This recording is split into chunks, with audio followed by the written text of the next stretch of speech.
Before we begin, go ahead and subscribe to the channel. Strange history exists to document the rules that actually kept people alive when systems collapsed, equipment failed, and help never came.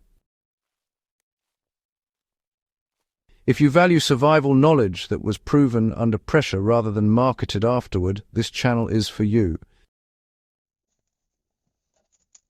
There is a reason the military rule of three has survived every war, every climate, and every technological shift. It isn't motivational, it isn't theoretical, it exists because when everything fails, human limits don't change. Soldiers learned this the hard way, and history kept the lesson alive. The rule of three is simple on paper, but, well, brutal in reality. A human can survive roughly 3 minutes without air, 3 hours without shelter in extreme conditions, 3 days without water, and 3 weeks without food. These are not guarantees. They are upper limits under stress, injury, and fear.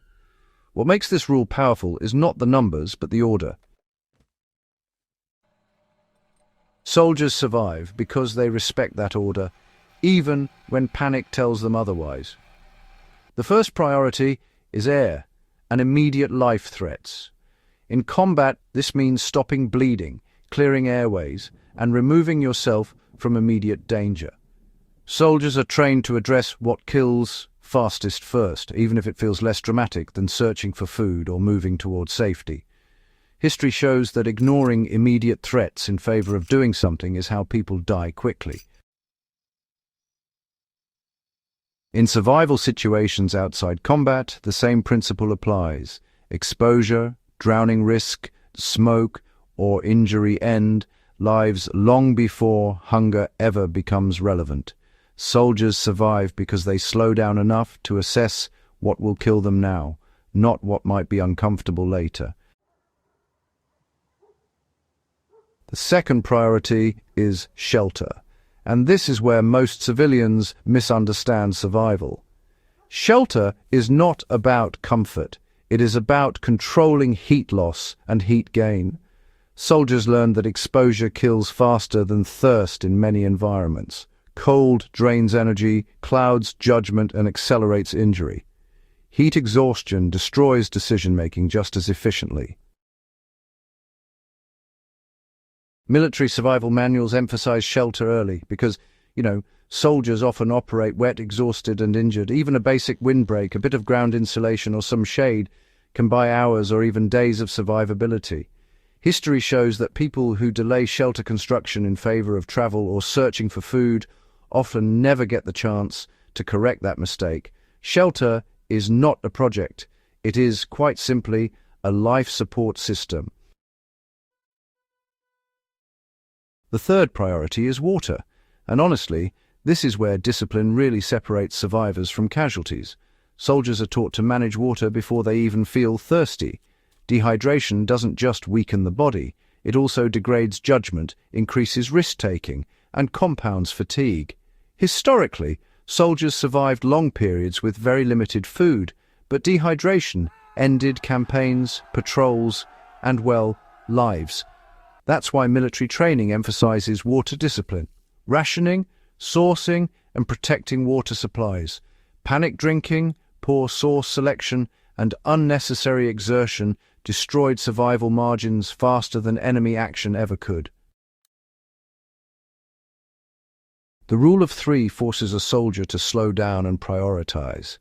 That pause, more often than not, is the difference between survival and collapse.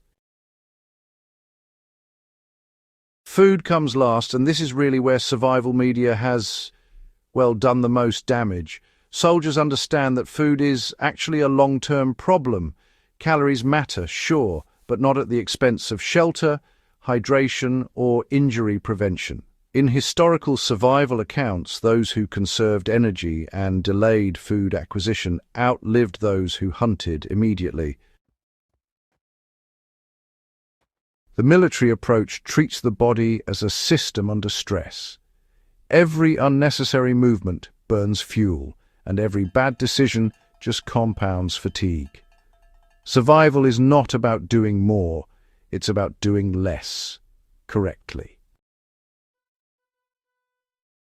What makes the rule of three so effective is that it applies equally to combat zones, wilderness survival disasters, and breakdowns of infrastructure. It strips decision-making down to biological reality. Soldiers don't debate priorities because the order has already been written in blood. Another overlooked aspect is psychological control. The rule of three anchors decision-making when fear takes over. Soldiers are trained to return to fundamentals under stress. That mental reset prevents cascading errors. History shows that people rarely die from a single mistake. They die from a chain of small ones made while panicking. The rule of three interrupts that chain. This is why, modern gear doesn't replace it. GPS, water filters, and emergency kits fail, break, or run out. The rule of three requires nothing but awareness and discipline.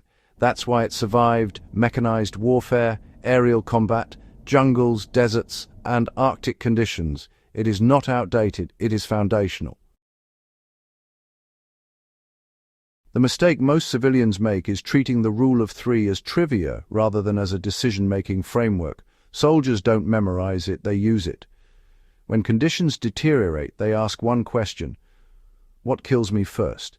That question has saved more lives than any piece of equipment ever issued. If you want more historically grounded survival knowledge like this, subscribe to the channel and share this video. The rules that kept soldiers alive weren't complicated. They were respected.